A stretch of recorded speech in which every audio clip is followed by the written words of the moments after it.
My neighbor performs rituals every night.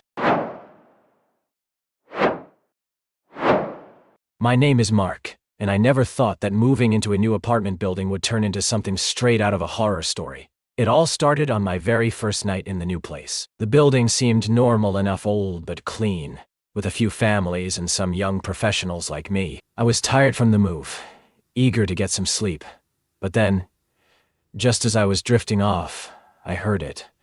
From the apartment next door came strange noises, low chanting, soft thuds, and what sounded like someone carefully placing objects on the floor. At first, I thought it was just some odd hobby or maybe a late-night project.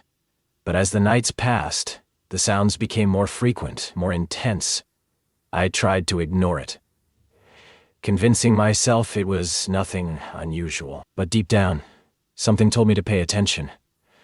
One night, curiosity got the better of me. I stood by my door, listening. The chanting grew louder, and I could hear rhythmic tapping like some kind of ritual. My heart pounded. Was this just a harmless, eccentric neighbor? Or was there something more disturbing happening behind that wall? I knew then I couldn't just pretend it wasn't there. The nights dragged on, and the strange noises from next door became a regular, unsettling soundtrack to my evenings. It was no longer just faint chanting or random thuds. Now there was a pattern, a rhythm to the sounds that felt intentional and deliberate, almost hypnotic. Each night I'd lie in bed, wide-eyed, wondering what exactly my neighbor was doing behind those thin walls. At first, I tried talking to a few other residents in the building. Most shrugged it off or said they hadn't noticed anything unusual. But one elderly woman on the third floor, Mrs. Calder, looked at me with a serious expression when I mentioned the noises. "They've been at it for months now," she said quietly. "Some strange things go on in that apartment. You should be careful." Her words sent a shiver down my spine. I hadn't realized this had been going on so long, or that others were aware but chose silence. What was it that made people avoid the topic? Was it fear, respect, or something darker? I decided to be more cautious, but also more observant. During the day, I would notice the flickering lights in the neighbors' windows, the faint smell of incense that sometimes drifted into the hallway, and how the door to his apartment was always slightly ajar, as if inviting but warning at the same time. One evening, as I returned home later than usual, I saw him for the first time. He was a tall man, probably in his 40s, dressed in dark clothes, with sharp, piercing eyes that seemed to scan the hallway suspiciously. Our eyes met briefly, and he nodded curtly before disappearing inside. That moment left me unsettled. There was something about him that didn't feel right, a coldness, a secretiveness that hinted at things I wasn't ready to face. But my curiosity was stronger than my fear. I had to find out what was going on. I started paying closer attention to the sounds each night. Sometimes it was whispered chanting, sometimes the clatter of objects being moved, and occasionally the sudden silence that was almost worse than any noise. One night, I caught a glimpse through the slightly open door as I passed by. I saw candles arranged in a circle on the floor, strange symbols drawn on paper, and a figure kneeling in the center, hands raised as if in prayer or invocation. I froze. This wasn't just eccentricity or superstition, this was something ritualistic, maybe even sinister. I wanted to tell someone, but who would believe me? The police? My friends? Or would they think I was losing my mind? Yet I couldn't shake the feeling that this neighbor's secret could affect everyone in the building, maybe even me. That night, as I lay awake, the chanting began again, louder than ever. I closed my eyes and tried to convince myself it was just harmless superstition. But deep down, I knew that my life was about to change in ways I couldn't imagine. The following days felt like a blur, every night drawing me deeper into the mystery of my neighbor's nocturnal rituals. I became obsessed with understanding what was happening behind that barely closed door. It was no longer just about curiosity. It was about survival, about knowing the truth. I started keeping a journal, jotting down the times the rituals began, the noises I heard, and any strange occurrences around the building. The more I observed, the more I noticed odd patterns. The rituals always happened between midnight and 2 a.m., and seemed to coincide with power flickers in the hallway lights. One afternoon, I ran into Mrs. Calder again in the lobby.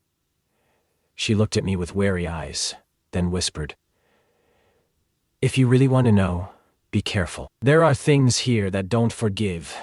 Her words sent a cold chill down my spine. but they also steeled my resolve.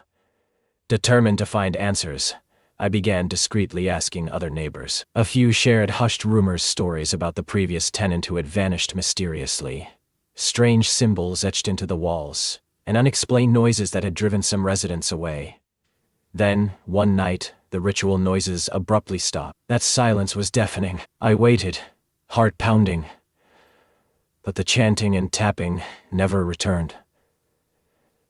The next morning, I noticed that the neighbor's door was wide open, a rare sight. Cautiously, I stepped into the hallway, my pulse quickening. The apartment was dark and empty. Furniture was gone, windows were wide open, and the lingering scent of incense still hung in the air. On the floor, I spotted a crumpled notebook. I hesitated, then picked it up. Inside were strange sketches, symbols, circles, and cryptic notes in a language I didn't understand. But one page was written in English, in shaky handwriting. They watch, they wait. The ritual is never truly over. I felt a wave of dread crash over me. Whatever had been happening here wasn't finished. It was only the beginning. That night, as I sat in my apartment trying to calm my racing mind, my phone buzzed with an unknown number. A message appeared. "You should have stayed out of it." My hands shook. The game had changed. I was no longer just a curious neighbor. I was part of something much bigger and far more dangerous than I'd ever imagined. The message on my phone hit me like a thunderclap. For a moment, I just stared at the screen, unable to breathe. Whoever was behind that cryptic warning knew more than I could have guessed, and they were watching me now. I debated deleting the message, blocking the number, pretending it never happened. But something told me I needed to respond. Maybe I could reason with whoever was sending these threats. Maybe there was a chance to stop whatever was unfolding before it spiraled out of control. So I texted back, "Who is this? What do you want from me?" Minutes passed. Then another message appeared. "Some doors are meant to stay closed." That was it. No explanation. No chance for dialogue. Just a reminder that I had crossed an invisible line. Sleep was impossible that night. Every sound felt amplified: the creak of the old building, footsteps in the hallway, distant sirens. I kept my phone close, ready for another message, another sign. The next day I started noticing things that I had missed before. My mail was rifled through. Items in my apartment subtly moved. My neighbor from across the hall, who had always been friendly, suddenly avoided eye contact and hurried past me. It was clear. I was no longer just an observer. I was involved. In desperation, I confided in Irina, a colleague I had met at work. She listened intently as I recounted everything: the rituals, the messages, the fear. "I don't know what your neighbor is doing," she said cautiously. "But this sounds serious. You need to be careful, Mark. Sometimes curiosity comes with a price." Her words echoed in my mind as I tried to figure out my next move. Should I confront the neighbor if he ever returned? Should I call the police? But what would I even tell them? My neighbor does weird rituals and sent me threatening texts. It sounded insane. That night, as darkness fell, I found myself torn between fear and determination. I couldn't run from this mystery, but I didn't know if I was strong enough to face what was coming. Then, just as midnight approached, the chanting started again, faint at first, then growing louder, echoing through the thin walls of my apartment. I held my breath, gripping my phone like a lifeline. Whatever this was, it wasn't over. The chanting echoed through the walls like a ghostly pulse, drawing me into a nightmare I couldn't escape. I knew that tonight would be different. I could feel it in the air: the tension, the urgency, the unseen eyes watching. My hands trembled as I grabbed a flashlight and quietly slipped out of my apartment, determined to get closer without alerting anyone. The hallway was dim, the flickering bulbs barely illuminating the peeling wallpaper and cracked tiles beneath my feet. I crept toward the neighbor's door, which was slightly ajar, the faint smell of burning herbs and wax spilling into the corridor. The chanting grew louder, resonating in my chest like a heartbeat. I pushed the door open slowly and stepped inside. The room was bathed in the warm glow of dozens of candles arranged in intricate patterns. In the center, my neighbor knelt before a large symbol painted on the floor, a strange blend of ancient runes and abstract shapes. His face was calm, eyes closed, lips moving in a low chant I couldn't understand. Around him, objects I didn't recognize were carefully placed: bones, feathers, small carved idols. A chill ran down my spine. This was no ordinary ritual. Whatever he was doing, It belonged to a world I knew nothing about. Suddenly, he opened his eyes. They were dark, intense, and locked onto mine. "You should not be here," he said quietly, but with an unmistakable warning. My throat went dry, but I forced myself to speak. "What is this? Why do you do this every night?" He stood, the flickering candlelight casting long shadows. "This is my burden, my protection. There are forces beyond your understanding, forces that seek to harm, to consume." I wanted to ask more, but before I could, the door slammed shut behind me. I was trapped inside the dimly lit room.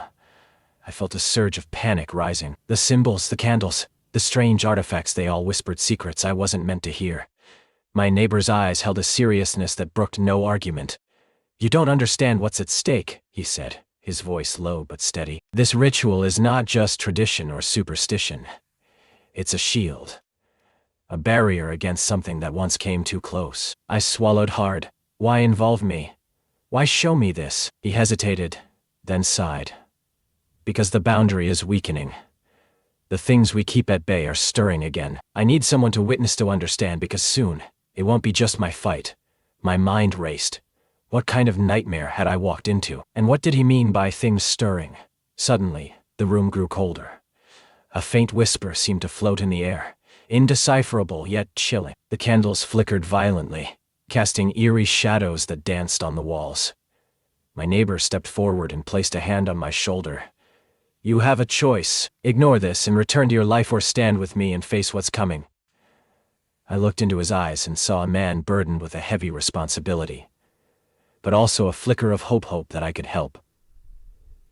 Taking a deep breath, I nodded. "I don't fully understand, but I'm not running." He gave a solemn smile. "Then let's prepare. The night is just beginning."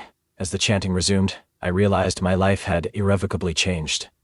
The quiet apartment building was no longer just a place to live, it was the front line of a hidden battle, and I was right in the middle of it.